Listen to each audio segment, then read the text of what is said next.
Shalom, bertemu kembali dengan saya Ahsan Tantri pada pagi yang indah ini. Pagi ini kita kembali bersama dalam acara Fellowship ASKRI, Asosiasi Kristuber Indonesia. Pagi hari ini kita akan disuguhkan dengan topik yang sangat menarik, yaitu Tuhan kok mati, ya. Sudah tentu akan disampaikan oleh hambanya Pendeta ya Dr. Suryani Pantau MTH. Oke, kepada Ibu ya waktu dan tempat kami persilakan. Shalom Bu Suryani. Ya, halo, shalom, selamat pagi. Selamat pagi ya. Saya serahkan waktu dan kesempatan. Tuhan Yesus memberkati. Amin. Ya. Salam, selamat pagi teman-teman sekalian di mana saja Anda berada pada pagi ini. Puji nama Tuhan. Kita akan memulai hari ini bersama-sama dengan Tuhan. Nah, saya akan membawa satu tema yang sering sekali orang tanya sama saya. Khususnya teman-teman yang di seberang ya, orang-orang muslim ya. Pernah dalam satu percakapan mereka bertanya kepada saya, kok Tuhan orang Kristen itu kok bisa mati? Bagaimana mungkin Tuhan Allah bisa mati? Itu nggak mungkin. Nah, sekarang saya akan membahas akan materi ini ya. Tuhan, kok Allah itu bisa mati ya. Nah, kita akan membaca pertama dari 1 Timotius 6 ayat yang ke-16. Mari kita satu di dalam doa sebelum kita mendengar firman Tuhan. Bapa, di dalam nama Tuhan Yesus, kami sungguh mengucap syukur untuk kasih setia Tuhan. Hari ini hari yang baru, kami mau mulai bersama Tuhan. Kami minta Tuhan, Roh-Mu yang kudus menyingkapkan kebenaran firman Tuhan, apa yang akan kami dengar, sehingga kami dapat mengerti, pakai hamba urapi dengan kuasa-Mu. Supaya setiap kata, setiap kalimat yang keluar sesuai dengan kehendak-Mu. Dan kami semuanya dapat bertumbuh di dalam kebenaran, kepada kebenaran Tuhan. Dalam nama Yesus, haleluya, amin. Saudara yang kekasih, mari kita membuka Alkitab kita dari 1 Timotius pasal yang ke-6. Mari kita buka 1 Timotius pasal yang ke-6 ayat yang ke-16. Saya akan bacakan. Dialah satu-satunya yang tidak takluk kepada maut, bersemayam dalam terang yang tak terhampiri, seorang pun tak pernah melihat dia, dan memang manusia tidak dapat melihat dia. Baginya lah hormat, kuasa, yang kekal. Nah, saudaraku yang kekasih, di sini dikatakan dialah satu-satunya yang tidak takluk kepada maut. Siapakah yang dibicarakan di ayat ini? Siapakah dia yang satu-satunya yang tidak takluk kepada maut itu? Nah, kita melihat itu di dalam ayat sebelumnya, di dalam ayat yang ke-14, turutilah perintah ini dengan tidak bercacat dan tidak bercela hingga pada saat Tuhan kita Yesus Kristus menyatakan diri, yaitu saat akan ditentukan oleh penguasa yang satu-satunya yang penuh bahagia, raja di atas segala raja, Tuhan di atas segala Tuhan. Nah, saudara, di sini dialah satu-satunya ya, raja di atas segala raja, Tuhan di atas segala Tuhan. Nah, ini berbicara menunjukkan langsung kepada Tuhan Yesus. Nah, dialah kemudian ditekankan lagi bahwa dialah, Yesus itulah satu-satunya yang tidak takluk kepada maut, yang bersemayam dalam terang yang tak terhampiri. Nah, ada orang yang mengatakan begini, mereka bertanya kepada saya, kalau memang dia Tuhan, kenapa dia harus mati? Nah, mari kita membuka Alkitab kita. Kita membuka Alkitab kita dari 2 Timotius 1 ayat yang ke-10. Mari kita baca 2 Timotius 1 ayat ke-10.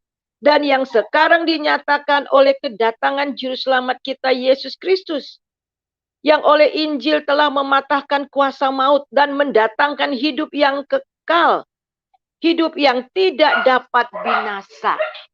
Jadi saudara, kita melihat di sini Tuhan Yesus itu adalah sebagai manusia 100% dan Allah 100%.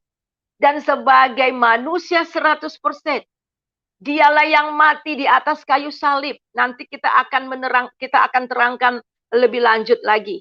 Dan kemudian Yesus itu juga yang telah mati dan kemudian bangkit. Memang Yesus pernah mati. Dia telah mati tetapi dia bangkit. Maut tidak dapat menahannya. Dia menang atas maut. Dia telah mematahkan kuasa maut itu. Di dalam Wahyu, kita lihat di dalam Wahyu, mari kita lihat dalam Wahyu pasal yang pertama, ayat yang ke-18, kita baca Wahyu pertama ayat 18, di sini dikatakan, dan yang hidup, aku telah mati, namun lihatlah, aku hidup sampai selama-lamanya, dan aku memegang segala kunci maut dan kerajaan maut. Jadi dialah satu-satunya yang tidak takluk kepada maut.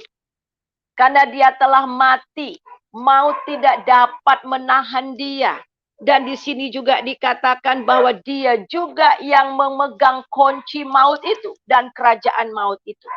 Nah, pertanyaannya adalah, yang sering ditanyakan itu adalah, kita kembali kepada 1 Timotius tadi. Mereka mengatakan di sini, Tuhan kok mati, padahal dia yang bersemayam di surga, yang tak terhampiri. Nah, itu dapat kita lihat di dalam kalimat yang berikutnya dari 1 Timotius pasal 16. Kalimat yang berikutnya itu di sini dikatakan bersemayam dalam terang yang tak terhampiri. Seorang pun tidak pernah melihat dia, dan memang manusia tidak dapat melihat dia. Jadi di sini dikatakan bahwa Allah itu bersemayam di tempat yang maha tinggi, di terang, yang tidak dihampiri. Jadi mereka mengatakan bahwa Allah itu adalah Allah yang tak terhampiri, Allah yang tak terjangkau, Allah yang begitu jauh, nun jauh di sana. Saya setuju, saudara. Alkitab juga mengatakan bahwa Allah itu adalah Allah yang transenden, yang artinya adalah Allah yang maha besar, Allah yang maha tinggi, Allah yang tak terjangkau, nun jauh di sana. Dan Allah yang kekal. Namun Alkitab mencatat, Allah bukan hanya Allah yang transenden, Allah yang jauh tak terjangkau, tapi dia juga adalah Allah yang imanen. Itu artinya Allah yang dekat, dia jauh di sana, tetapi dia yang menjangkau kita. Memang tidak ada seorang pun yang dapat menghampiri dia. Karena kita ini manusia adalah ciptaannya. Tetapi dia yang menghampiri kita. Itu sangat mustahil, itu sangat mungkin. Karena dia itulah pencipta kita. Jadi dialah yang menghampiri kita. Dan kita bisa melihat itu di dalam Yesaya 57. Mari kita buka di dalam Yesaya 57. Bahwa Allah yang transenden, Allah yang maha kuasa, Allah yang maha tinggi, namun juga diam di antara manusia. Yesaya 57 ayat 15 demikian bunyinya. Sebab beginilah firman yang maha tinggi, yang maha mulia, yang bersemayam untuk selamanya, dan yang maha kudus namanya. Sekali lagi. Sebab beginilah firman yang maha tinggi, yang maha mulia, yang bersemayam untuk selamanya, yang maha kudus namanya. Aku bersemayam di tempat tinggi dan tempat kudus. Jadi memang dia itu adalah memang Allah transenden juga. Allah yang maha kudus di tempat yang maha tinggi, yang tidak bisa dihampiri oleh siapapun juga. Namun, kita melihat juga, namun, di dalam kalimat yang berikutnya, tetapi, kita lihat, tetapi bersama-sama orang remuk yang rendah hatinya, untuk menghidupkan semangat orang-orang yang rendah hati, dan untuk menghidupkan hati, untuk menghidupkan hati orang-orang yang remuk. Sebab bukan untuk selama-lamanya aku hendak berbantah, dan bukan untuk seterusnya aku hendak murka, supaya semangat mereka jangan lemah lesu di hadapanku. Padahal akulah yang membuat nafas kehidupan. Jadi dia yang membuat nafas kehidupan. Tetapi dia juga yang mencari manusia. Tidak selama-lamanya dia murka atas dosa-dosa manusia. Tetapi dia menjangkau, menyelamatkan manusia itu dari dosa. Jadi jelas saudara, Alkitab dengan tegas mengatakan memang dia bersemayam di tempat yang maha tinggi. Memang dia maha besar, memang dia maha tinggi. Dia kekal dan tidak terjangkau oleh manusia. Namun dia yang menjangkau kita, dia yang menghampiri kita. Walaupun dia nun jauh di sana, tetapi dia dekat dan dia tinggal di tengah-tengah umatnya. Wow, itu luar biasa. Jadi dalam sejarah kitab Alkitab, sejarah bangsa Israel, kita melihat bagaimana Allah itu betul-betul datang menghampiri manusia, datang memperkenalkan diri kepada manusia, bahkan dia membina hubungannya dengan bangsa Israel. Dan dia tinggal di tengah-tengah mereka. Jadi itu ya saudara, jadi jelas bahwa kita melihat di sini Allah yang kita sembah orang Kristen itu adalah Allah yang imanen. Memang transenden yang tinggi tetapi juga ia imanen. Dia ada di tengah-tengah dan dia membina hubungan dengan manusia.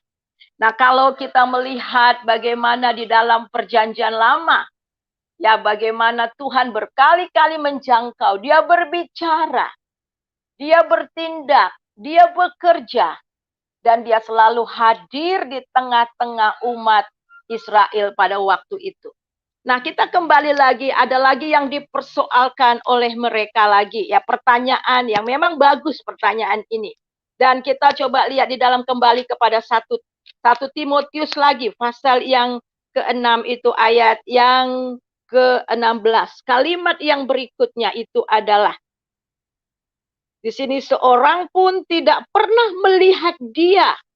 Dan memang manusia tidak dapat melihat dia. Betul. Karena ini firman Tuhan. Memang tidak ada seorang pun yang dapat melihat dia. Karena dia itu adalah roh. Saudara, roh itu tidak berwujud, tapi dia ada. Sama seperti angin. Roh itu juga bisa digambarkan seperti angin. Angin itu tidak bisa kelihatan, tetapi kita bisa rasakan. Kita dapat melihat kedahsyatan angin. Angin puting beliung yang dapat merobohkan semuanya, saudara. Dan juga udara angin juga dapat memberi kehidupan. Jadi kita melihat di sini bahwa memang tidak seorang pun yang dapat melihat Allah. Tetapi yang sangat luar biasa, dia yang memperlihatkan dirinya kepada manusia. Wow, luar biasa. Kita memang tidak bisa melihat Allah. Tetapi dia yang menampakkan dirinya berulang-ulang kali di dalam perjanjian lama kepada manusia. Dengan lewat apa saudara? Ketika Musa berjumpa dengan Allah, Tuhan memperlihatkan dirinya dengan semak duri yang terbakar, ya, yang menyala tapi tidak terbakar. Dan dia memperkenalkan dirinya kepada Musa, aku adalah aku. Jadi jelas di sini bahwa Tuhan menampakkan diri dengan benda, ya. Dan dia tidak memperlihatkan dirinya dengan secara hakikat yang sebenarnya. Karena kalau seseorang melihat Allah dengan sebenarnya, maka kita akan mati, saudara. Karena kita adalah manusia yang berdosa, sedang Allah itu suci, mulia. Dan tidak ada seorang pun yang dapat bertahan di hadapan Tuhan. Ketika Tuhan menampakkan diri dengan seutuhnya, tidak ada seorang pun yang dapat bertahan hidup. Tetapi dia menampakkan dirinya lewat semak-semak duri kepada Musa. Dia menampakkan dirinya kepada bangsa Israel dengan tiang awan, tiang api. Dia menampakkan dirinya, saudara, kepada bangsa Israel dengan malaikat Tuhan. Di dalam perjanjian lama ada malaikat biasa, ada malaikat Tuhan. Nah, malaikat Tuhan ini mau disembah, dan itulah Allah sendiri yang menampakkan diri, yang datang hadir di tengah-tengah manusia. Kita lihat bagaimana malaikat Tuhan menampakkan diri dengan keledainya Biliam. Kita melihat juga bagaimana Tuhan menampakkan diri dengan Abraham, dengan malaikat Tuhan.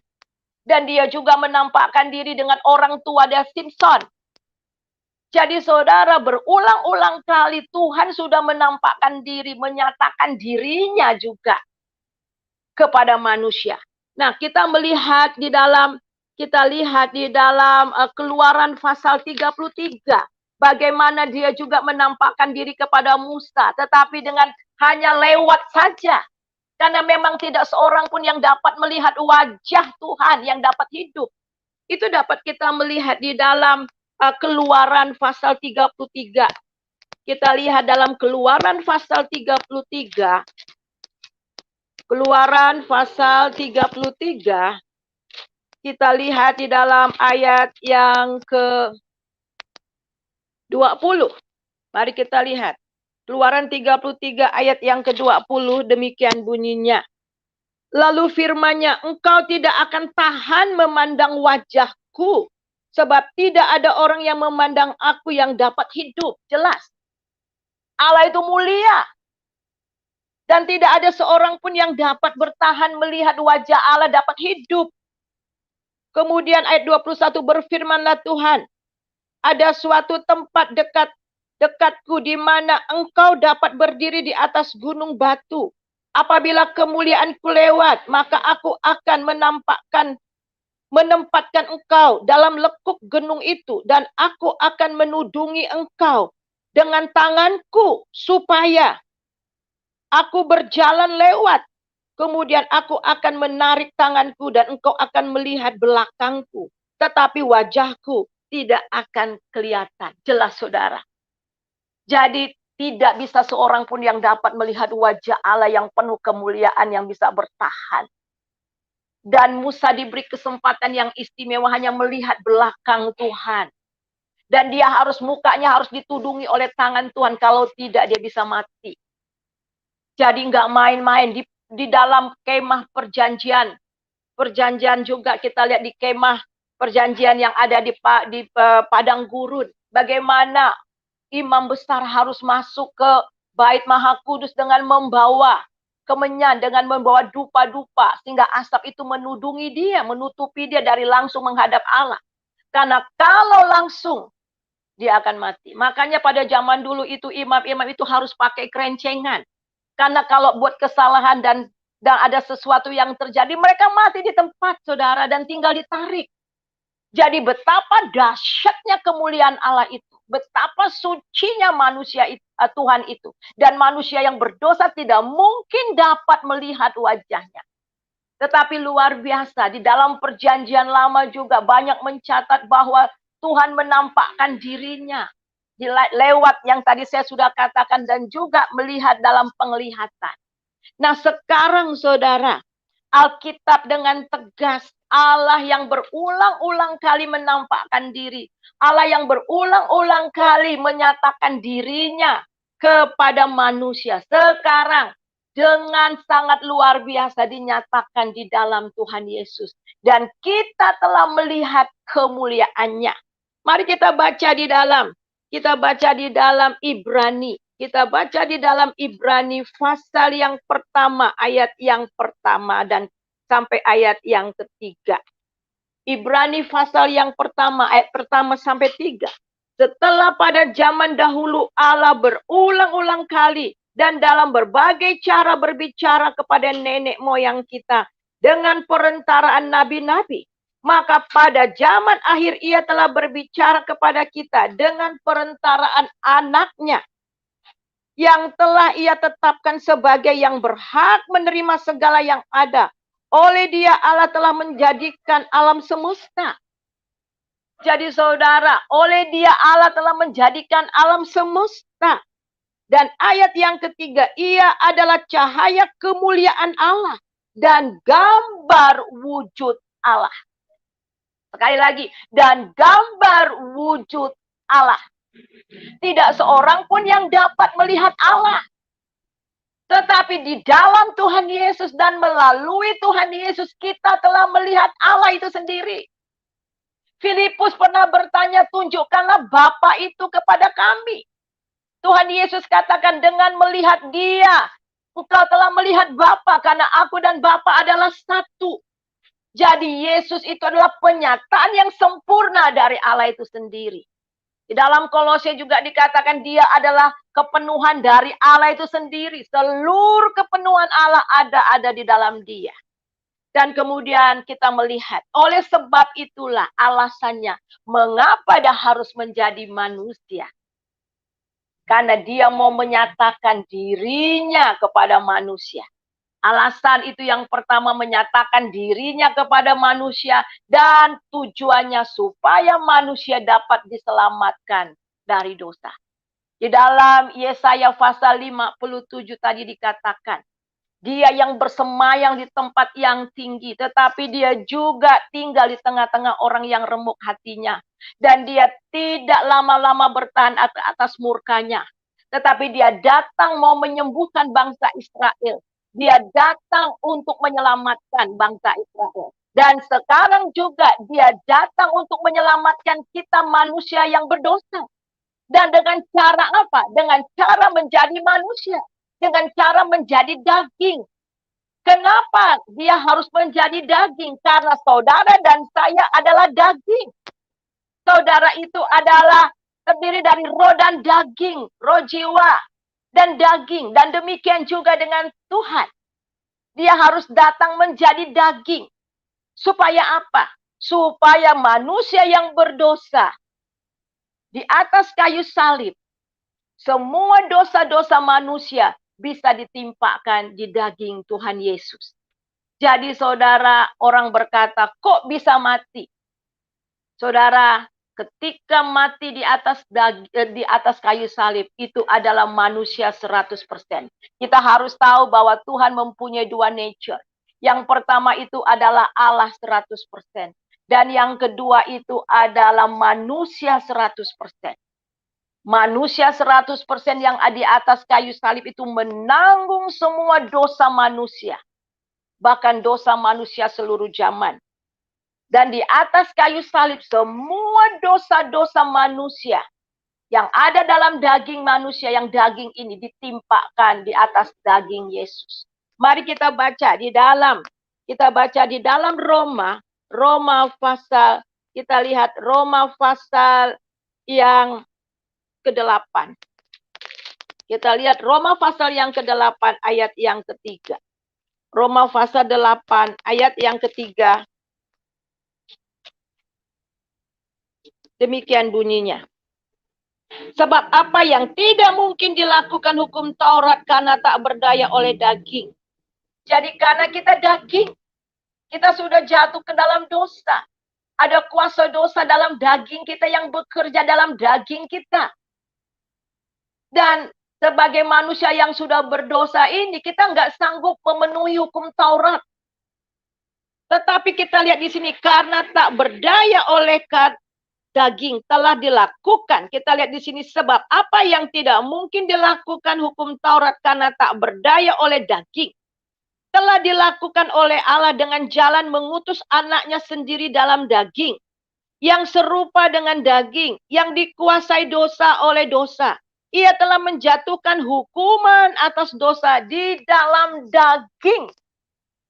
Jadi daging Yesus, manusia 100% itu yang ada di atas kayu salib. Karena untuk itulah tujuannya. Dia datang ke dunia untuk mati bagi dosa-dosa manusia. Ketika Dia mati di atas kayu salib, semua dosa manusia, semua kebejatan, semua pelanggaran manusia ditimpakan di atas Tuhan Yesus. Dan kemudian Tuhan Yesus katakan tetelestai. Dan di sana juga Dia katakan, saudara, Eli, Eli, lama sabatani. Yang artinya, Tuhan, Tuhan, mengapa Engkau meninggalkan aku? Jadi, Yesus yang adalah 100% itu, saudara, ditinggalkan oleh Bapaknya seketika itu juga. Karena manusia Yesus itu sudah penuh dengan dosa. Bukan dosanya sendiri, tapi dosa saudara dan saya. Dosa seluruh dunia, manusia seluruh dunia dan seluruh zaman ditimpakan di atas kayu salib. Jadi ketika Tuhan Yesus mati di atas kayu salib, dia diperhitungkan sebagai orang yang berdosa, saudara. Dia menjadi berdosa karena kita. Supaya apa? Supaya kita dibenarkan.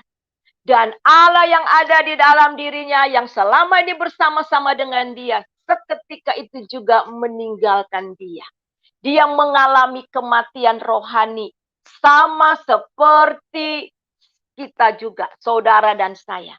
Ketika kita berdosa, saudara, kita mengalami kematian rohani. Kita terputus hubungan dengan Allah.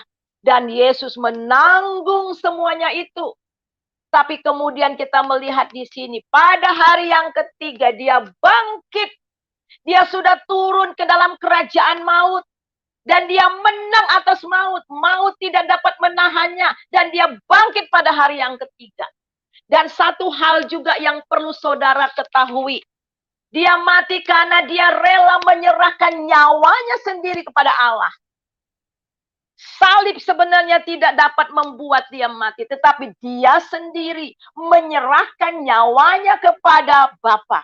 Kita lihat itu di dalam Yohanes. Kita lihat itu dalam Yohanes pasal yang ke-10. Yohanes pasal yang ke-10 ayat yang ke-17 dan 18 demikian bunyinya. Tidak kita lihat, tidak seorang pun yang mengambil daripadaku, melainkan aku memberikannya menurut kehendakku sendiri. Aku berkuasa memberikannya dan berkuasa mengambilnya kembali. Inilah tugas yang kuterima dari Bapakku. Ayat yang ke-18. Bapa mengasihi aku oleh karena aku memberikan nyawaku untuk menerimanya kembali. Jadi betul-betul Tuhan Yesus itu menyerahkan nyawanya. Bukan darah yang tercurah ataupun bukan salib, tetapi betul-betul sebagai manusia dan dia juga adalah Allah dan sebagai manusia itu saudara, manusia ilahi ini, dia menyerahkan nyawanya. Yesus betul-betul menyerahkan nyawanya kepada Bapa untuk menerimanya kembali. Dan tidak seorang pun dapat mengambil daripadaku, melainkan aku sendiri yang berkuasa memberi. Jadi Tuhan Yesus berkuasa memberi nyawanya. Yang menyerahkan nyawanya. Tetapi dia juga berkuasa mengambilnya kembali. Wah, dahsyat banget. Dengan satu tujuan. Dia mengalami apa yang kita alami. Dia mengalami kematian rohani. Keterpisahan dengan Allah seperti yang kita alami. Dan dia turun ke dalam kerajaan maut. Tapi luar biasa, maut tidak dapat menahannya. Karena dia adalah Tuhan di atas maut. Dan dia menang dan sangat luar biasa. Kita lihat di dalam Wahyu, kita kembali kepada Wahyu tadi. Di dalam Wahyu pasal yang pertama ayat 18.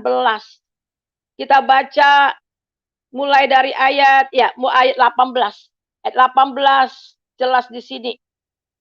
Dan yang hidup yang telah mati,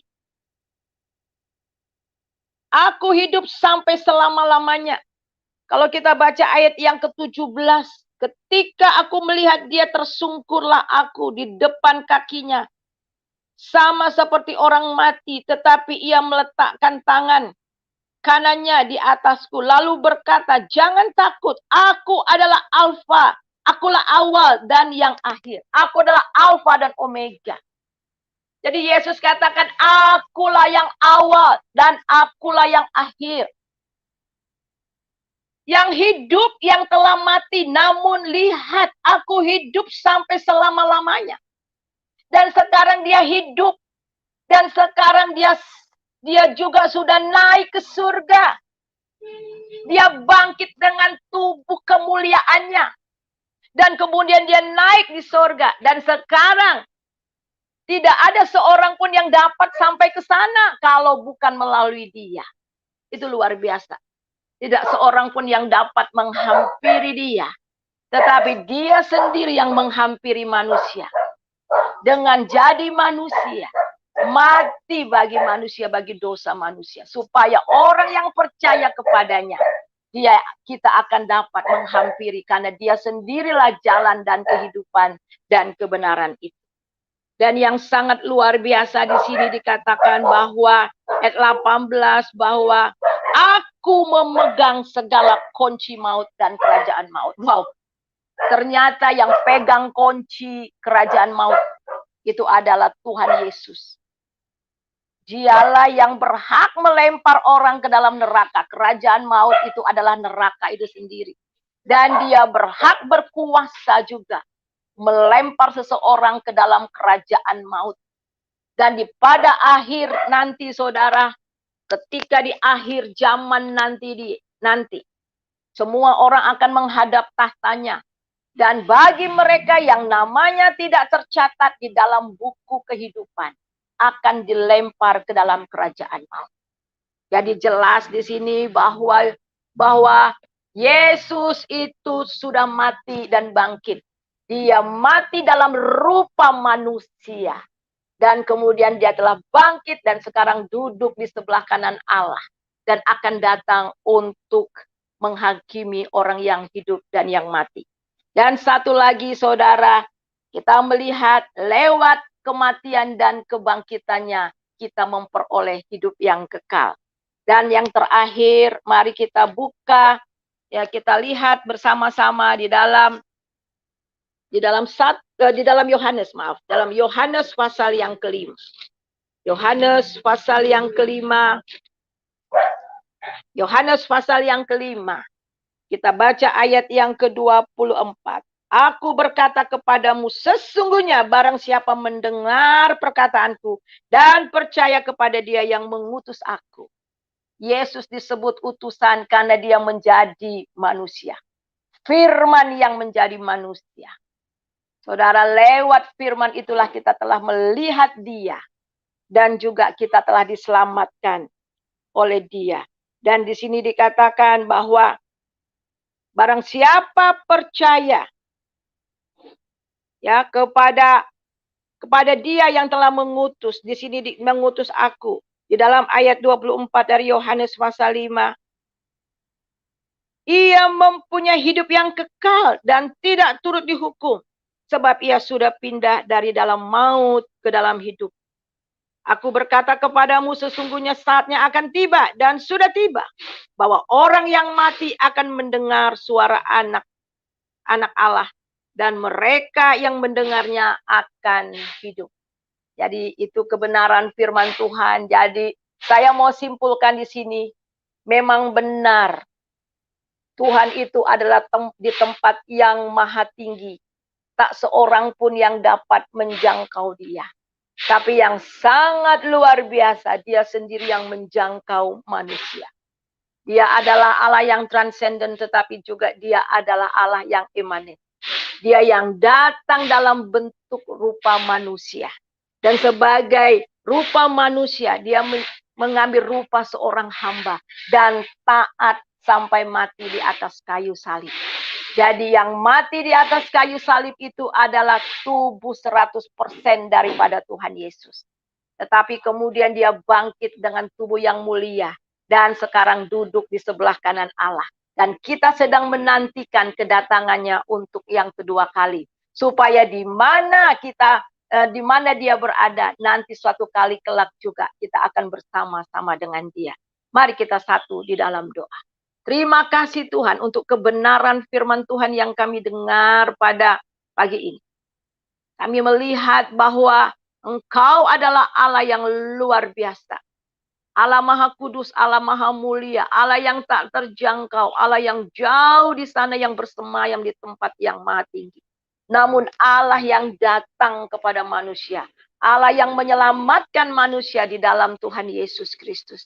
Engkau mau rela menjadi manusia supaya di atas kayu salib lewat dagingmu semua dosa manusia diampuni. Engkau telah mati dan engkau bangkit dan sekarang duduk di sebelah kanan Allah Bapa. Terima kasih. Biarlah kebenaran firman Tuhan pada pagi ini sungguh-sungguh mengokohkan kami dalam iman kepada Yesus sampai kedatangan-Mu ya Tuhan. Di dalam namamu kami berdoa. Haleluya. Amin.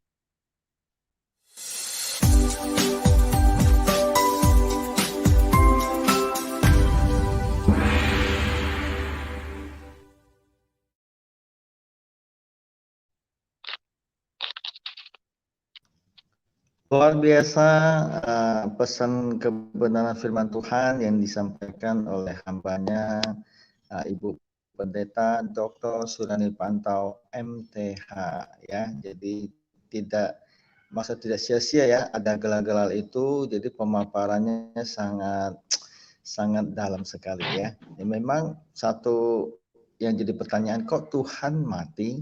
Nah, ini juga yang selalu ditanyakan oleh pihak seberang gitu loh ya. Nah, kalau kita coba pikir-pikir, mana yang lebih aneh? Tuhan mati atau yang mati jadi Tuhan ya. Nah, seperti itu sudah. Jadi di sisi lain juga ya, kenapa Tuhan mesti mati? Tadi juga sudah disampaikan gitu ya. Karena saya ingat satu cerita ya, sambil waktu sedikit ya, Bu Pendeta. Yang saya tahu Tuhan itu adil. Ya, namanya adil ya, salah adalah salah, dosa is dosa ya kan. Jadi nggak bisa mentang-mentang ada anak kesayangan atau adik kesayangan karena dia berkuasa dia bebaskan, nggak bisa. Nah, suatu hari di suatu kota gitu ya, suatu kota ada seorang hakim yang adil. Ya, kenapa dikatakan adil? Karena segala keputusannya bukan adil. Seluruh masyarakat menerimanya dengan senang hati. Nah, suatu ketika ternyata adiknya, dia kembar ya, dia kembar, kakaknya hakim yang adil, tapi adiknya itu penjahat ulung, ya, penjahatnya tidak tanggung-tanggung, narkoba, pembunuhan, semuanya komplit. Nah, singkat cerita dia ketangkap gitu ya. Jadi dia berpikir saya ya cuma hanya pura-pura aja dihakimin atau gimana gitu loh, kan kakaknya itu sebagai hakim ya. Nah, ketika di penjara kemudian waktu di sidang dihakimin apa yang terjadi waktu itu ya, sudah melalui beberapa tahap dan sebagainya. Nah, sudah tentu yang bersangkutan dia senang-senang, dia bersiul-siul dan sebagainya. Tiba-tiba keputusannya apa yang terjadi saat itu? Kakaknya sebagai hakim yang adil, sebagai hakim, karena dilema ya. Di satu sisi dia menyayangi anaknya, di sisi lain dia sebagai harus menegakkan keadilan. Nah, waktu itu apa yang terjadi? Nah, ketika keputusan diambil, langsung waktu ketok palu dibilang, keputusannya apa? Dihukum mati. Wah, adiknya kaget bukan main, ya. Kenapa bukan main? Ini kakakku loh. Ini saya darah dagingnya loh. Kok dihukum mati? Ya minimal seumur hidup lah, ya. Nah, sebagai kakaknya kan satu dilema sekali. Nah, waktu itu dihukum mati. Apa yang terjadi? Nah, ketika malamnya kan keesokan hari dieksekusi. Malamnya dia masuk penjara. Dia tidak banyak ngomong. Ya, dia datang dengan jubah kebesarannya, bukan jubahnya besar ya, jubah sebagai lambang dia memegang kekuasaan, mengambil keputusan. Nah, waktu itu dia masuk ke penjara, ya dia buka jubah itu ya, jubah itu buka, dipakaikan ke adiknya, adik ya, dipakaikan saja. Nah, waktu itu apa yang terjadi? Kakaknya bilang silakan kamu keluar dan jangan berbuat jahat lagi atau berbuat dosa lagi.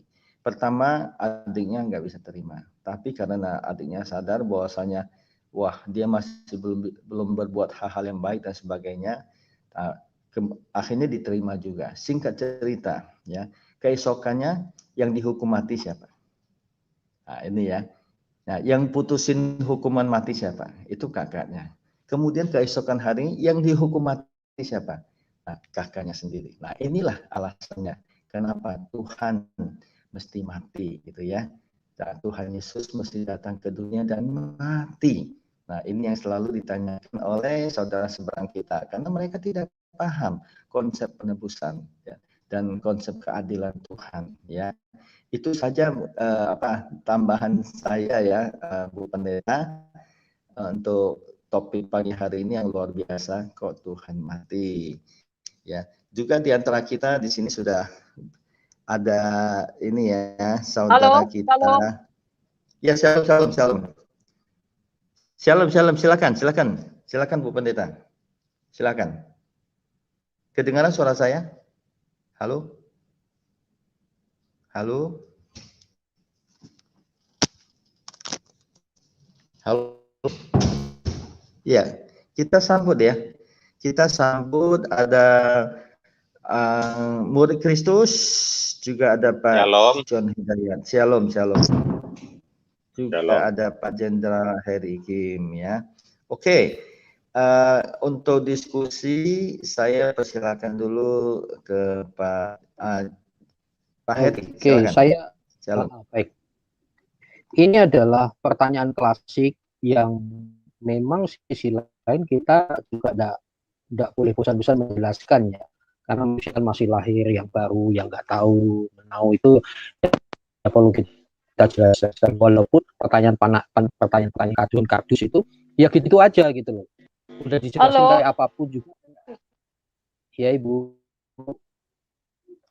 Oke, dijelasin apapun juga seperti rasanya kok kayak ngajarin unta bersiul, rasanya seperti itu.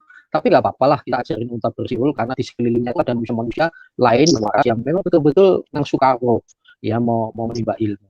Ya hal-hal klasik, bahkan dikatakan wah Tuhan nggak berkuasa kok mati, justru dia berkuasa menjadi manusia dan lain sebagainya. Itu kan cuma sudut pandang yang Anda tidak mau terima. Yang jelas luar biasa Tuhan kita. Contohnya ya, ini Pak, ada komen di channel saya. Sudah muncul nggak Pak ya? Halo? Ya, halo, lanjut Pak Heri. Suaranya agak ini ya, seperti ditip angin. Apakah sudah muncul? Ada muncul tulisan, hilang lagi. Ya, saya memunculkan sebuah tampilan. Oke, dilewati dulu Pak, lewati dulu. Ini dia. Oh, iya. Wah, hilang lagi. Iya, ini Ada, masalah sinyal ya saya. Oke. Oke, lewati dulu deh. Oh, ini sudah muncul ya. Sudah muncul. Ikim ya. Manusia menyembah manusia, manusia melahirkan Tuhan, dan Tuhan dilahirkan manusia. Tuhan mati dan berdaya dibunuh oleh manusia yang bernama Yudas dan Rabi. Dari sini agama Yahudi. Ini aja udah salah kaprah semua, manusia menyembah manusia. Lah itu kan menurut asumsi Anda nggak paham gitu loh. Justru inilah menunjukkan Tuhan yang luar biasa, turun menjadi manusia, menolong, dan semua itu udah di dalam planningnya dia. Berarti Yesus tidak hebat, Yesus juga tidak maha kuasa, lemah, letoy, tak berdaya. Penistaan ini begitu banyak sekali, bahkan ini masih halus ini, yang kasar-kasar menistakan kita. Hanya bedanya kan kita nggak tukang lapor ya, nggak cemen gitu, kita hadapi gitu. Itu yang sangat menyedihkan. Manusia letoy, yang kalian katakan ini betul. Kalau Yesus tuh mati letoy nggak bangkit kembali, itu betul. Tetapi tadi sudah Pendeta Suryani sudah menjelaskan yang Wahyu 1 ayat 17-18. Iya, dia sendiri mengatakan ya aku mati tapi lihat aku hidup kembali untuk selama-lamanya. Beda. Lah Nabi Nuh gimana? Juga dilahirkan lewat apa? Ya sama lewatnya. Kan bukan dari lewat pohon pisang Nabi Nuh. Toh mati juga, tapi bedanya Yesus yang kalian anggap Nabi itu bangkit kembali, tidak mati berhenti dimakan cacing, bukan begitu. Beda sekali. Jadi umat Kristus tidak akan masuk surga. Itu kan menurut kamu. Di kami sudah jelas. Aku jalan kebenaran dan hidup, tidak ada seorang pun yang sampai kepada Bapa. Surga itu kalau tidak melalui Yesus, itu jelas. Ya, kamu kalau mati sekarang masuk mana? Ya buka-buka, tidak jelas. Itu luar biasa. Ya. Di bawah kalau ada nama yang kita dapat selamatkan, yaitu oleh Yesus. Itu ya, jadi luar biasa. Jadi menghadapi hinaan ini kalau kami itu ya sudah kenyang lah, itu vitamin ya. dan kami bukan penganut fenomenologi ya, dikit-dikit lapor, tersinggung lapor, nggak bisa menunjukkan dalil marah, apa namanya, mengancam dan seterusnya. Jadi begitu. Terima kasih Bu Suryani, luar biasa. Tuhan kok mati? Ya, itu pertanyaan yang klasik, yang dimana mereka karena tidak mengenal Tuhan. Penjelasan yang luar biasa. Saya bersyukur punya Tuhan yang hidup. Setelah dia naik, bangkit ke surga, bangkit dan ke surga, dia berikan roh naik kita. Jadi dia bukan mati, nabi yang mati lalu ngaku-ngaku, tapi nggak bisa menyertai. Ini menyertai akunya dia sendiri. Tuhan memberkati. Pak Hasan. Ya, terima kasih Pak Heri Iking untuk penambahannya, pencerahannya. Ya memang ya apa Tuhan mati ini nggak masuk di akal gitu ya. Ya kalau tentang Tuhan bisa masuk di akal, jadi pertanyaan itu. Sebenarnya yang Tuhan dia atau kita yang Tuhan, ya kan? Kalau memang tentang Tuhan tidak masuk akal, itu berarti itu betul. Ya oke, berikutnya giliran Pak ini ya, Pak Murid Kristus. Tapi ini ada tamu, saya sapa dulu ya. Ada Lukas Sima apa nih? Sorry, Shalom. Lukas Simanjuntak. Shalom Pak Lukas. Shalom Pak Hasan. Shalom. Oke. Ada juga Pak Hari Halim ya. Shalom. Selamat pagi. Shalom. Silakan. Selamat pagi Pak Hasan. Pak. Pagi. Silakan Pak ini Murid Kristus. Ya, shalom. Terima kasih waktunya dan tempatnya ya Pak Hasan. Shalom Pak Heri dan shalom semuanya. Satu firman yang indah sekali. Memang jangan bosan-bosannya, jangan bosan-bosannya kita memberitakan keilahiannya Tuhan Yesus. Kalau kita mau mencari Tuhan yang benar, juru selamat yang benar, ini Alkitab di buku lain tidak ada di sini. Jadi kalau di buku lain pasti Anda disesatkan. Coba saya mau ulas sedikit ya. Ada 3 manusia di dunia ini. Tidak berbapak, tidak beribu, Adam dan Hawa, yang membawa pelanggaran ya, yang awalnya melanggar pada hukum Tuhan. Kedua, jenis manusia yang berbapak dan beribu. Ini yang korban dosa kita ini, yang perlu penebusan. Dan yang beribu tidak berbapak, yaitu Tuhan Yesus, Isa Al-Masih. Nah, yang dimana itu bibitnya itu bukan dari manusia yang berdosa, tapi dia dari ilahi, dikandung melalui ya, nggak ujuk-ujuk jatuh gedebuk itu enggak. Kalau ujuk-ujuk gedebuk itu kan mungkin setan ya, penghulu malaikat yang melakukan dosa itu kemudian dibuang di bumi. Nah, itu ujuk-ujuknya itu. Nah, kalau yang Tuhan Yesus itu Robin Nas itu ya, itu adalah manusia ilahi, manusia Allah. Nah, itu. Jadi kalau kita ini sudah jelas kalau melihat sisi, nah ini kan sudah jelas di Yohanes ini. Sang Firman itu, kenapa dinamakan Sang Firman di Kejadian itu? Karena dia itu dengan menjadikan semuanya itu dengan firman saja. Dengan firman saja. Dan telah menjadi manusia Sang Firman itu. Yaitu Isa Al-Masih, Tuhan Yesus melalui perawan Maria. Dengan ajaibnya perawan Maria. Dikandung dari Roh Kudus. Jadi nggak ujuk-ujuk begitu ya tadi itu. Nah, jadi apa itu? Kalau kita mau melihat Isa Al-Masih, Tuhan Yesus itu dari 2 sisi. Sisi kemanusiaannya 100%, sisi keilahiannya 100%. Seperti yang sudah disebutkan oleh Bu Suryani tadi itu. Sisi manusianya, ketika dia bisa lapar, dia bisa haus, bisa sedih, berdoa, dia juga ngomong utusan yang mengutus aku Bapa, itu segi manusianya. Tapi kalau satu contoh di Yohanes 10 ayat 30, aku dan Bapa adalah satu. Itu sisi kerohaniannya, sisi keilahiannya. Jadi jelas saudara ya, dia itu adalah Robin Nas, manusia ilahi yang memperkenalkan diri, yang ada misi untuk penebusan, mencari yang terhilang. Nah, kita nggak bisa mengukur kedahsyatannya Tuhan dengan otak yang sepiring ini. Di Kejadian, di surat Torah aja, Kejadian 12 ayat 7 itu, ketika itu Tuhan menampakkan diri kepada Abram. Nah, ini nggak bisa dibatasi, saudara, dengan otak yang cuma sepiring ini. Nah, sering manusia sendiri yang membatasi, yang cuma otaknya ini loh, cuma sepiring. Untuk makan singa aja nggak kenyang, saudara ya. Itu mau mengukur-ngukur kemahakuasaannya Tuhan. Aduh, sayang banget gitu loh. Itu sombong banget itu, ya kan? Nah, di Kejadian 18 juga Tuhan itu menampakkan diri kepada Abraham. Ketika itu sudah Abraham. Bahkan di bawah pohon tarbantin dijamu makan oleh Abraham. Loh, itu kemahakuasaannya.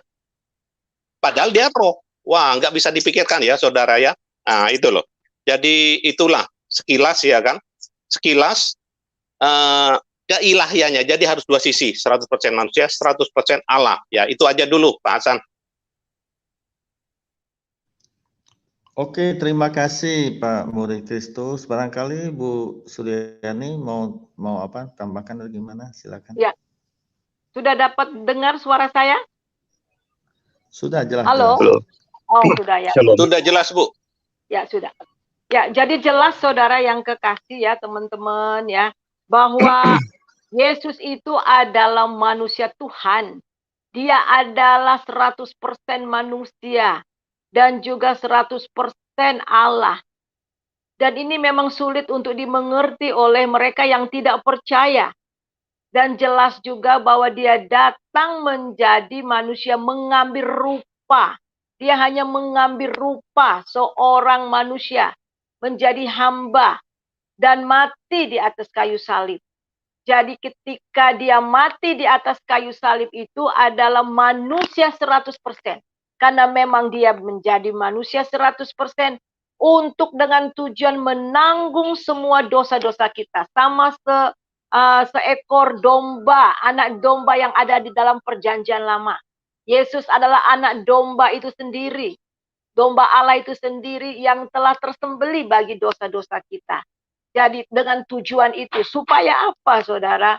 Supaya daging Tuhan Yesus itu bisa menanggung semua dosa-dosa kita di dalam dagingnya. Jadi jelas bahwa yang mati di situ bukan Tuhannya, tetapi bukan 100% Tuhannya, tetapi manusia 100%. Tetapi yang satu hal lagi yang perlu diketahui juga, di dalam Yohanes pasal yang ke-10 ayat 17 ayat 18 seperti saya terangkan lagi tadi, bahwa dia sendiri yang telah menyerahkan nyawanya. Tidak seorang pun yang dapat merenggut nyawanya. Tetapi dia sendiri yang menyerahkan nyawanya kepada Bapa. Dan dia berhak menyerahkan dan dia juga berhak mengambilnya. Jadi jelas ya bahwa betul-betul Allah sendiri yang membuat jalan bagi keselamatan. Dan tidak ada jalan lain. Dengan sendiri datang ke dunia, mengorbankan dirinya untuk menebus dosa manusia. Jadi itu saja untuk kali ini. Oke, terima kasih Bu Pendeta Suryani Pantau. Ya, berikutnya silakan Pak John Hidayat. Shalom. Selamat pagi, shalom. Apa suara saya Shalom, bisa terdengar pagi. jelas, Bapak Ibu? Jelas nyaring, tinggal nyanyi, Pak. Ya, puji Tuhan ya. Selamat pagi, salam, terima kasih Bu Suryani, firman Tuhan hari ini. Saya berdoa menjadi jawaban bagi banyak publik yang sampai hari ini masih bertanya-tanya, kok Tuhan bisa mati? Ya, saya percaya dari sekian banyak pemirsa di dunia ini yang menyaksikan program fellowship kita pagi hari ini, mereka disentuh, dilawat oleh firman Tuhan, sehingga mereka tidak bertanya lagi, tidak sekedar bertanya, tapi mereka memutuskan untuk percaya kepada Tuhan, bahwa dia mati karena dosa kita lah. Ya, kalau orang bertanya kok Tuhan bisa mati, dalam kemahakuasaannya berdasarkan belas kasihannya bagi manusia berdosa, maka dia mati manusianya 100% tadi firman Tuhan dijelaskan oleh Ibu Suryani. Karena itulah saya juga bagian orang yang telah membuat Tuhan mati karena dosa saya dulu masa lalu. Hari ini saya diterima oleh Tuhan sebagai orang yang telah Dia benarkan lewat darahnya. Semua dosa saya di masa lalu dihapuskan dan saya mendapat hak pintu sorga. Dan kelak saya akan masuk melalui pintu yang Tuhan sediakan, yaitu Tuhan sendiri. Pak Hasan, saya boleh nyanyi Pak Hasan ya? Silakan. Iya. Ada nyanyian yang tentang bicara kematian, tapi saya mau ambil refnya saja.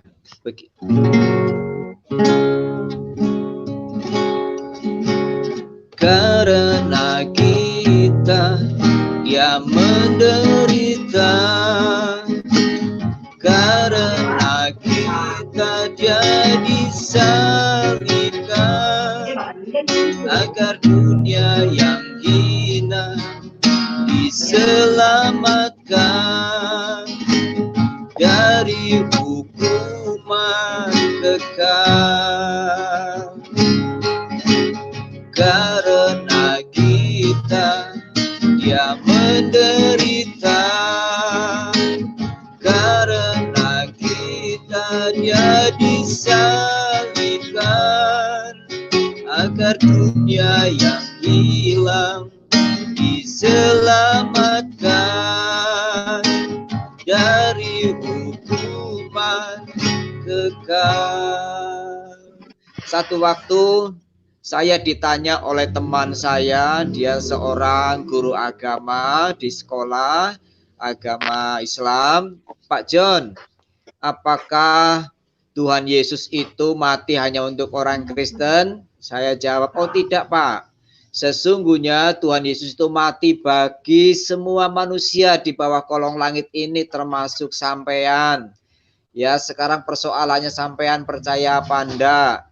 Kalau sampean percaya, saya percaya semua dosa sampean masa lalu, dosa hari ini, dosa kemarin dihapuskan.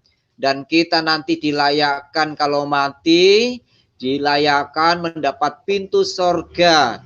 Dan kita dilayakkan mendapat tempat di sisinya yang paling baik yang kita impikan. Oh gitu ya Pak, iya. Jadi waktu itu saya bersaksi. Terima kasih Pak Hasan, dari saya dulu seperti itu. Tuhan memberkati. Oke, terima kasih Pak John Hidayat. Nah, berikutnya saya persilakan Pak Lukas Simanjuntak. Shalom Pak Lukas. Shalom Pak. Shalom Pak Lukas. Ya, silakan. Ya. Kalau mengenai Alkitabiah ya saya sepakatlah sama para hamba-hamba ya yang ada di channel ini ya, yang sedang streaming bareng kita, dan saya tidak perlu menambahkan lah karena sudah pas sih. Saya kalau ingat tadi yang disampaikan melalui screenshot tadi ya terhadap ibu tadi tuh yang siapa, Bahrun ya, bahwa Yesus itu sudah punya kuasa dan seluruh iman Kristen itu sia-sia. Saya ada cerita yang menarik nih Pak Hasan dan Pak Heri. Dulu waktu saya masih SMP, itu kita terbiasa punya teman itu kan dari berbagai macam suku dan agama ya Pak. Singkat cerita, di tahun 2000-an itu terjadi bom gereja di salah satu gereja di Jakarta. Dan akibat bom itu kita sempat ada membuat semacam guyon Pak. Yang buat itu kebetulan teman-teman saya dari kalangan agama seberang ya. Dibilang begini, dalam bahasa candaan ya, sebenarnya sih hinaan Pak, tapi karena dia teman, kita anggap sebagai candaan ya. Dia bilang begini Pak, kemarin waktu pas bom Bali, saya lihat Yesus itu lari katanya dari patung. Harusnya kan dia ada di patung. Dia lari. Terus saya tanya, Yesus kamu kemana? Kenapa kamu tinggalkan Bunda Maria?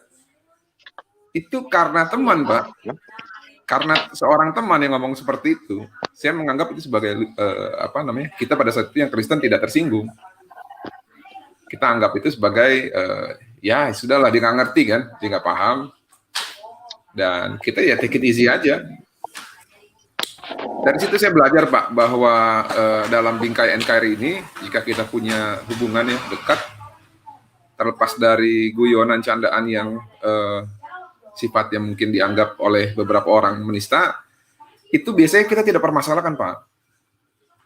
Yang jadi permasalahan itu adalah ketika tidak ada seseorang ataupun tokoh yang kita tidak tahu siapa dia, tiba-tiba mengeluarkan kata-kata yang menyakiti perasaan kita, gitu kan? Yang mana kata-kata tersebut adalah mengandung ataupun patut diduga keras sesuatu hal yang menista kepercayaan kita. Jadi belajar dari sini terhadap dinamika-dinamika yang terjadi dan fenomena sosial ini, sesungguhnya sih saya berharap ya bahwa kita itu harus bisa menghargai keimanan kita masing-masing. Kalau kita sudah mengimani kepercayaan kita, ya sudah, urus saja keimanan kita. Kita tidak perlu menyerang keimanan orang lain untuk memperkuat keimanan kita. Karena kalau memang kita sudah percaya dan yakin memang akan masuk surga berdasarkan keyakinan kita, kita tidak perlu memaki-maki ataupun merendahkan keyakinan orang lain. Dan dalam pendapat saya, Pak, dan pengalaman saya, biasanya orang yang suka menyerang-nyerang itu justru tidak yakin agamanya benar. Kenapa saya bilang begitu, Pak? Fakta juga. Ada beberapa orang yang saya kenal di masa SMA dan kuliah dulu, ketika kita berbicara mengenai hal-hal yang sifatnya debatable begini, mereka ini hanya seperti tong kosong nyaring bunyinya, Pak. Ketika nanti kita gunakan hak jawab kita untuk menjelaskan, selesai, Pak. Baru satu ronde atau dua ronde, nanti banyak cerita tuh. Kabur. Kalau udah terpojok, kita lempar balik pertanyaan, dia bilang, wah lu menghina gua lu, nggak boleh begitu dong. Jadi tidak bisa begitu. Bahkan dalam ketentuan mereka juga kan ada dikatakan bahwa janganlah menghina ataupun melakukan pencemaran terhadap sesembahan orang lain karena nanti akan dibalas dengan yang lebih parah, gitu kan? Makanya ini adalah penggenapan dari apa yang dipercaya oleh masing-masing kepercayaan. Kita juga Kristen tidak boleh menghina sesembahan orang lain. Karena ya biarlah itu menjadi iman mereka, ini iman kita. Karena saya percaya bahwa iman yang sempurna itu tidak perlu merendahkan iman orang lain. Karena iman yang sempurna berarti dia sudah dewasa secara rohani dan sudah nyaman dan yakin dengan kepercayaan yang sedang dijalankan itu, sehingga kesibukannya dia dalam implementasi terhadap kerohaniannya itu adalah sibuk untuk melayani dan mengimani apa yang dia percaya. Itu Pak Hasan, terima kasih.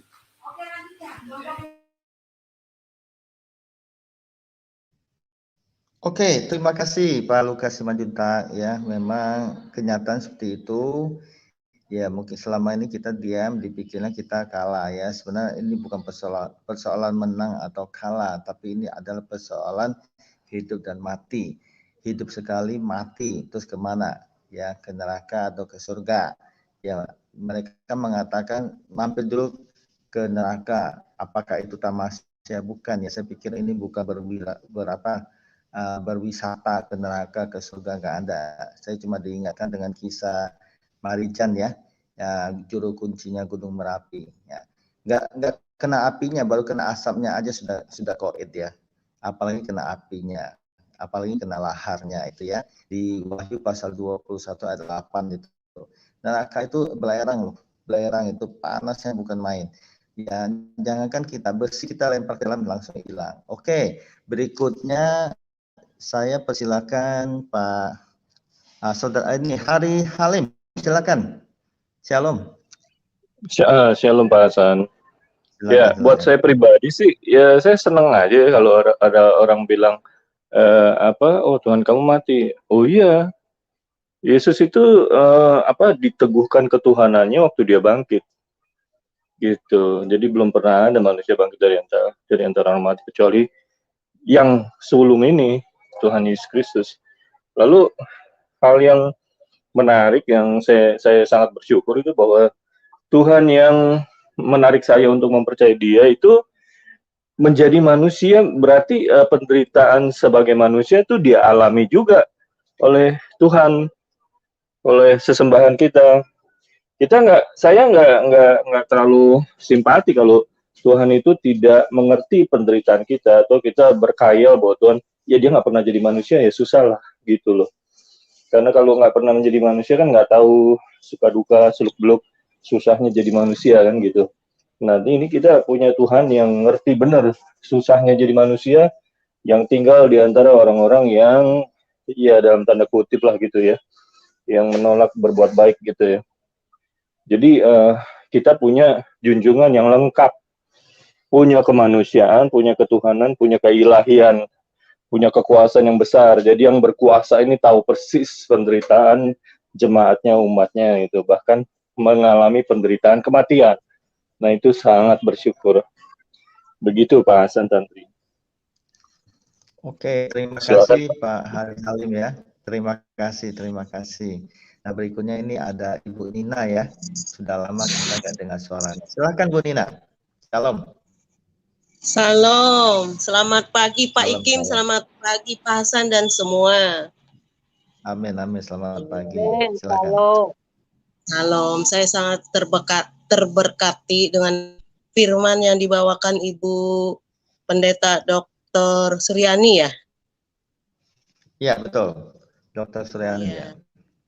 Iya, biarlah firman itu selalu mengimani saya, dan firman itu selalu bertumbuh dan berbuah di dalam hidup saya hari lepas hari.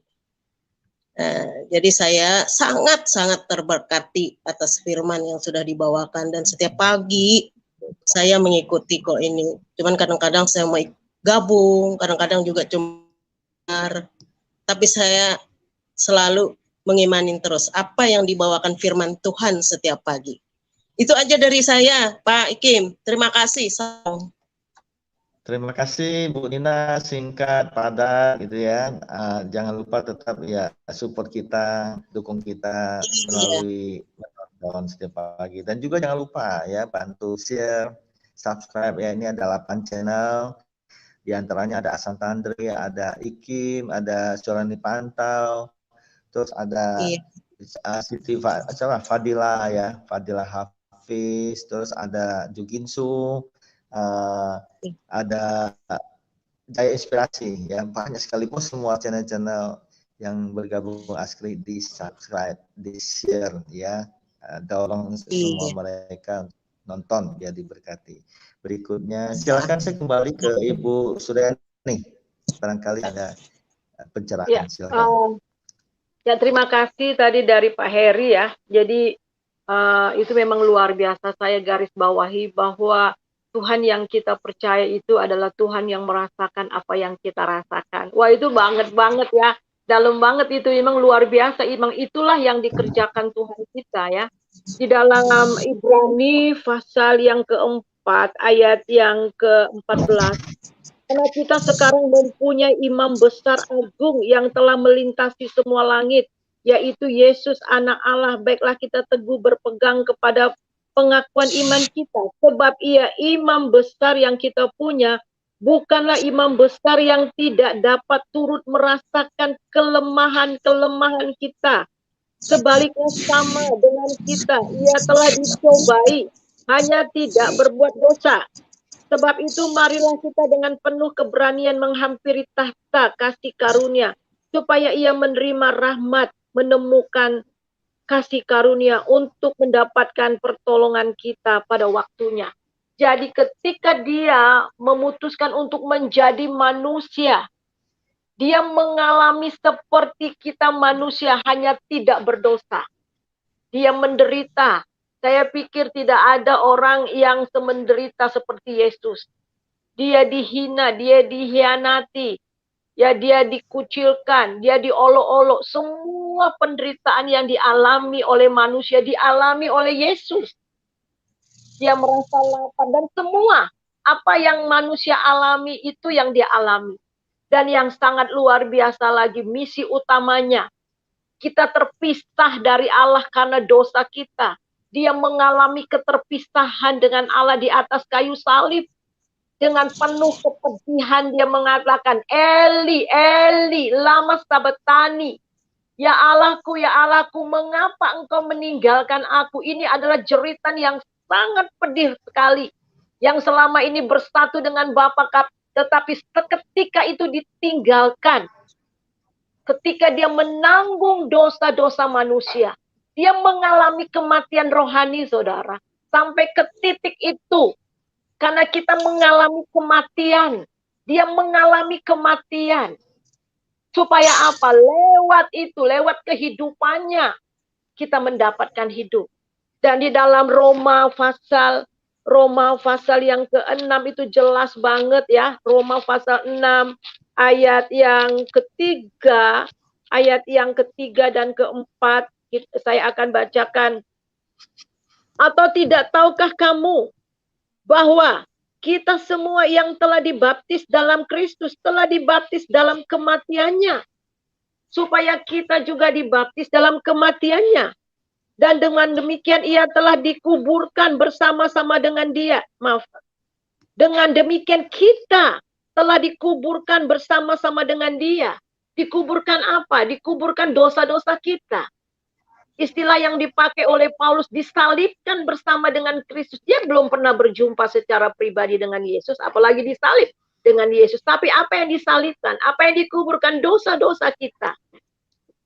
Dengan dia oleh baptisan dalam kematiannya, supaya sama seperti Kristus telah dibangkitkan dari antara orang mati dalam kemuliaan Bapa. Demikian kita juga akan hidup dalam hidup yang baru. Dia mati, kita turut mati bersama dengan dia. Dia bangkit, kita juga dibangkitkan dengan kehidupan yang baru.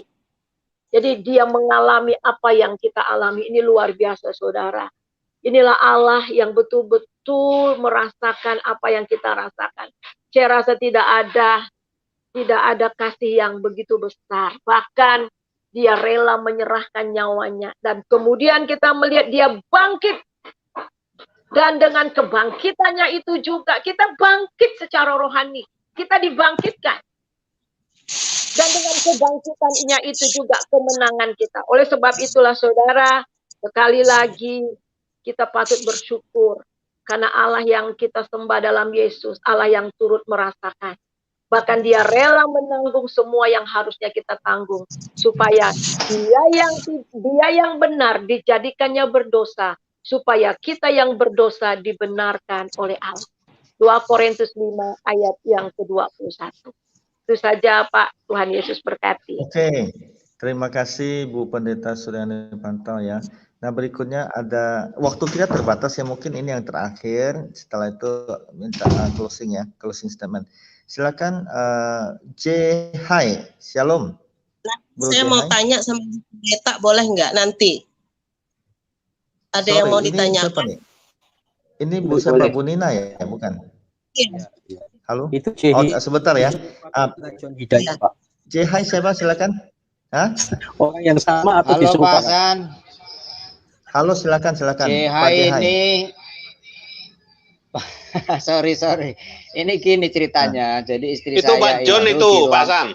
Iya. Oh iya, oke. Iya, jadi istri saya gitu, di ruangan yang berbeda kepengen denger. Jadi boleh. handphone ini Pak.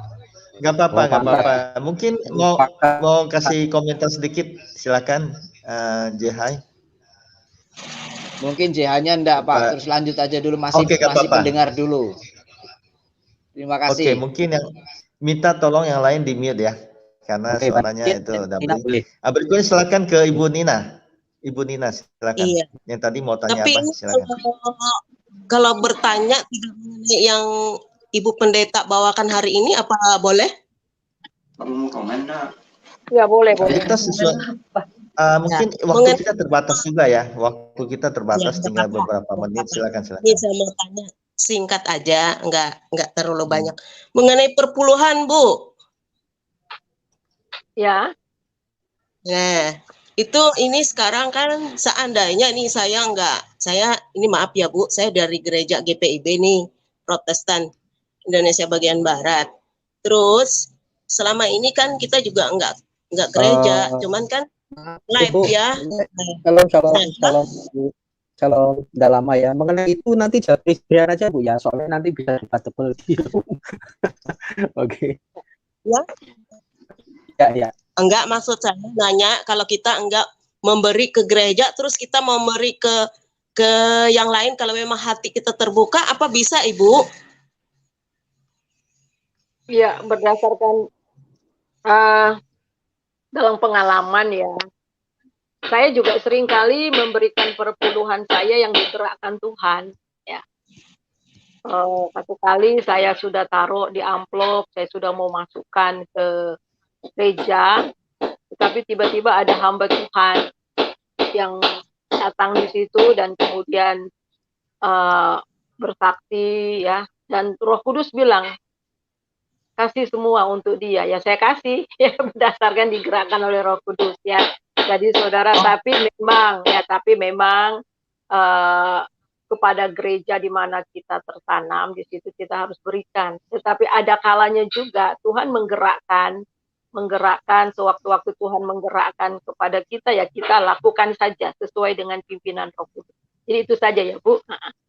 Ya, soalnya ini kan saya nih punya gerakan hati kayaknya dengan sesama yang kekurangan. Jadi saya kepingin memberi perpuluhan itu tidak ke gereja sementara untuk yang memerlukan gitu loh, Ibu. Kalau boleh, bisa. Perpuluhan dengan persembahan kasih beda ya Bu. Kalau perpuluhan itu seperpuluh. Tapi untuk orang-orang miskin, untuk orang-orang yang kekurangan itu bisa Ibu persembahan khusus Ibu itu. Ya. Jadi harus dibedakan ya, perpuluhan dengan yang persembahan kasih. Ya. Oh iya, terima kasih Bu. Terima kasih. Itu saja. Yesus memberkati kita semua. Amin. Amin. Oke, terima kasih Bu Nina ya. Nah, berikutnya ini saya minta Ibu Pendeta Surani Pantau closing ya, closing statement. Silakan. Ya, saudara yang kekasih, closing statement saya rasa ya saya hanya menekankan bahwa Kristus memang telah mati ya di atas kayu salib, dan ketika dia mati itu adalah mati secara rupa manusia. Karena untuk itulah dia datang ke dunia, untuk menjadi manusia dan mati bagi kita. Tetapi yang sangat luar biasa, dia telah bangkit dan sekarang duduk di sebelah kanan Allah Bapa. Suatu kali kelak dia akan datang untuk menghakimi orang yang hidup dan yang mati. Jadi bagi mereka yang masih meragukan akan Yesus, mari buka hati. Mari buka hati sehingga dia boleh masuk dan menjadi Tuhan dan Juru Selamat saudara. Jadi itu saja closing statement saya, supaya setiap orang yang mendengar bukan hanya menjadi pendengar, tetapi betul-betul mengalami Yesus yang telah mati dan bangkit itu. Amin. Ya, terima kasih ya Bu Pendeta ya. Kita berikutnya kita akan doa syafaat. Sebelumnya kita perhatikan yang satu ini.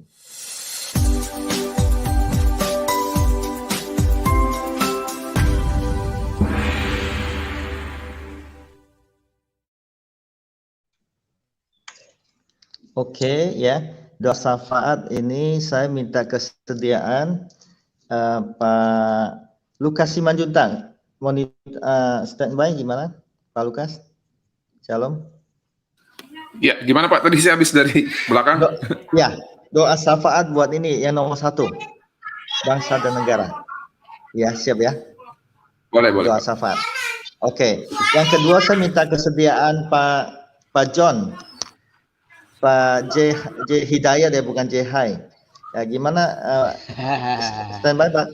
Silakan ya. Doa kedua ya Pak ya. Yang kedua ya Pak. Ya, kedua. Yang ketiga, gimana kalau Ibu Nina siap?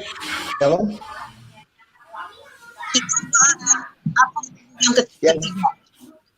Yang ketiga gimana, siap Ibu Nina? Tentang apa itu Pak? Tentang ini askri. Tentang askri. Kalau boleh Halo? saya di pertama bangsa dan negara ya, boleh nggak?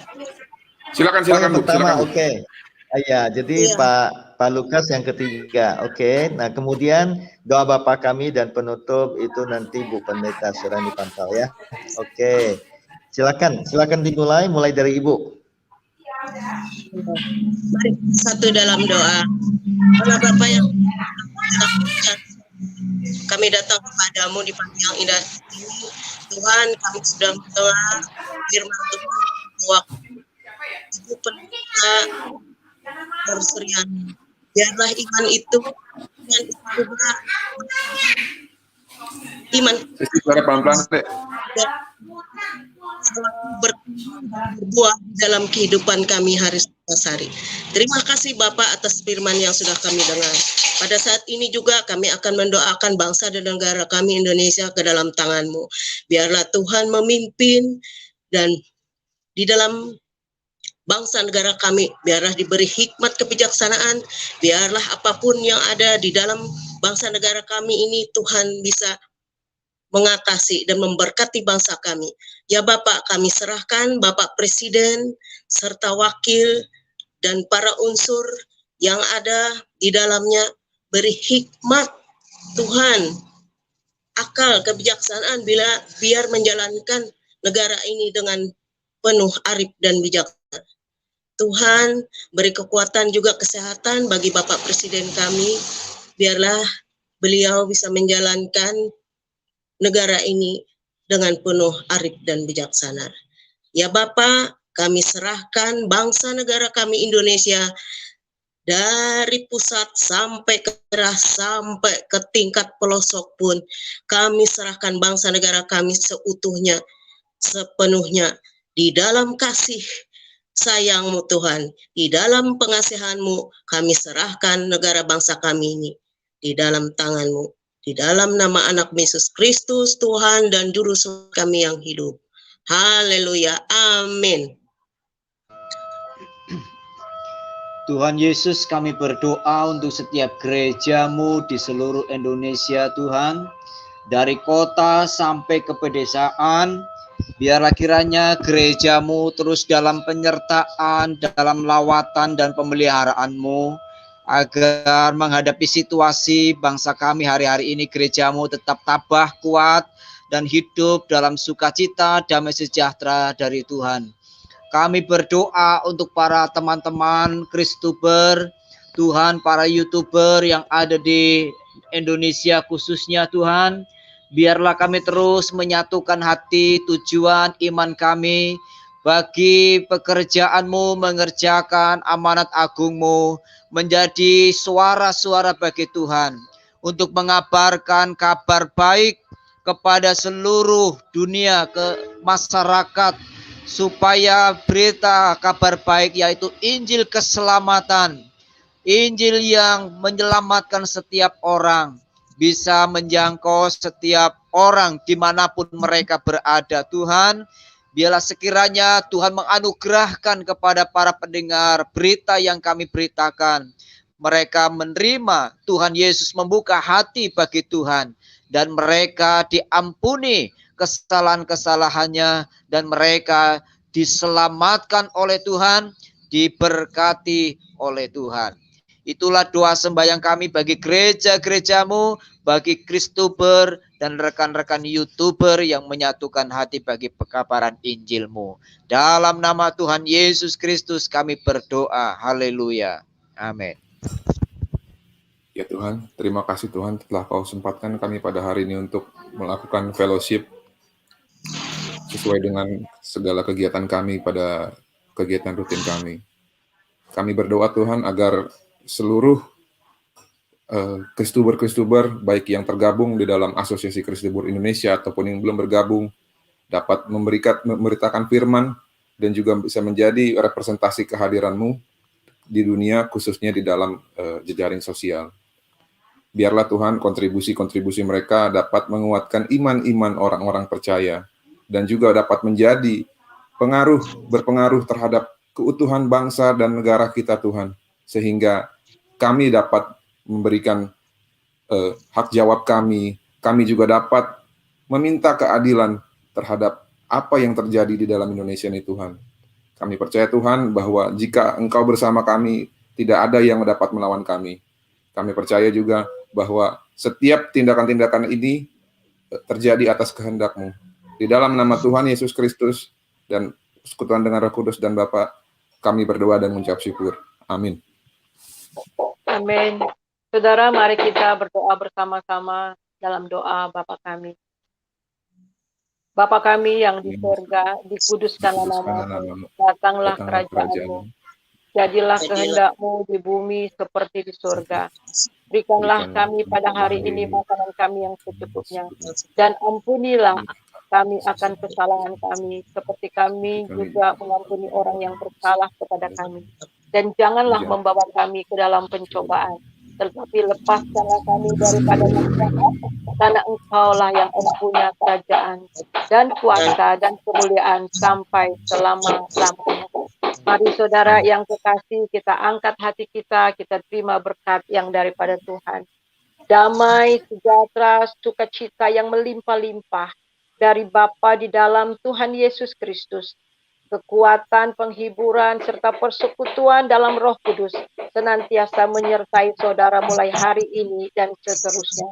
Diberkatilah engkau, diberkatilah rumahmu, diberkatilah orang yang keluar masuk rumahmu, diberkatilah anak cucumu, diberkatilah lumbung-lumbungmu, diberkatilah setiap usaha pekerjaanmu, dan diberkatilah pelayananmu, sehingga engkau diberkati mulai hari ini sampai seterusnya. Haleluya. Amin. Amin.